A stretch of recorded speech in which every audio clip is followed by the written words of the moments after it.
Hello everyone, कैसे हैं आप लोग। जय माता दी। आप सभी को नवरात्रि की बहुत बहुत शुभकामनाएं। आप माता रानी की कृपा आप सब पे बनी रहे।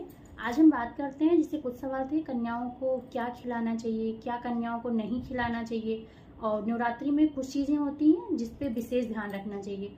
तो सारी जानकारी के लिए वीडियो के लास्ट तक बने रहिए। तो देर ना करते हुए वीडियो शुरू करते हैं।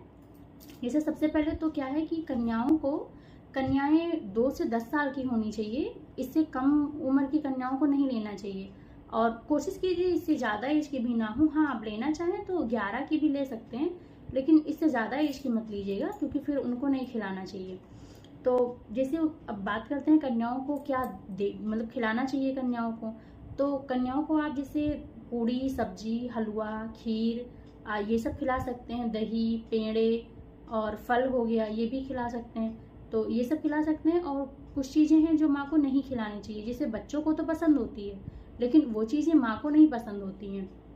जैसे आप उनको बासी भोजन नहीं दे सकते, जैसे टॉफ़ी, चॉकलेट, ये सब कन्याओं को जैसे उनको तो पसंद होती है। बच्चों को क्या है, उनको बाहरी चीज़ें आजकल बच्चों को ज़्यादा पसंद आती हैं।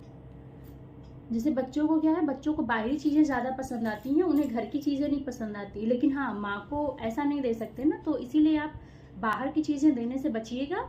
क्योंकि हाँ, बच्चों को बाद में खिला सकते हैं, बट कन्या पूजन में नहीं देना चाहिए। कन्या पूजन में मत दीजिएगा।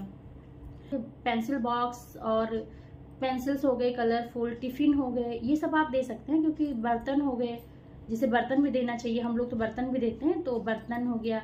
और हाँ, माँ को चुनरी बहुत पसंद होती है, इसलिए कन्याओं को चुनरी ज़रूर देना चाहिए। चुनरी उनको बहुत अच्छी लगती है, तो इसलिए चुनरी ज़रूर दें। चुनरी उनको दे सकते हैं। बाकी हाँ, भोजन जैसे बासी भोजन नहीं कराना चाहिए। बासी भोजन हो गया, या जैसे लहसुन, प्याज, ये सब चीज़ें उसमें ना पड़ी हो। और खट्टी चीज़ें भी देने से बचें। खट्टी चीज़ें भी नहीं देनी चाहिए। खट्टी चीज़ों से भी माँ क्रोधित हो जाती हैं, तो उनको खट्टी चीज़ें नहीं देना चाहिए।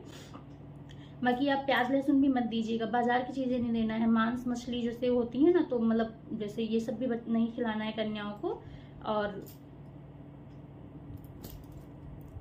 और नौमी क्या है, नौमी उस दिन 6 बजे के बाद शुरू होगी। 6 बजे के बाद नौमी है। उससे पहले 30 सितंबर को 6 बजे से पहले अष्टमी रहेगी। 6 बजे के बाद नौमी होगी।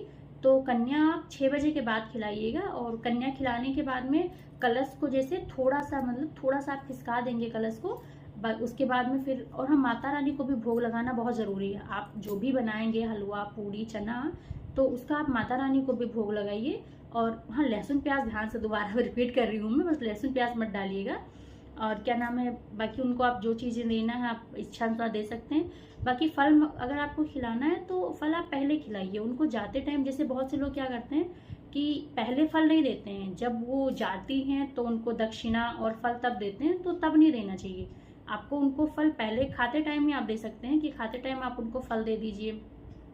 जो भी चीज़ें खिला रहे हैं साथ में दे दीजिए।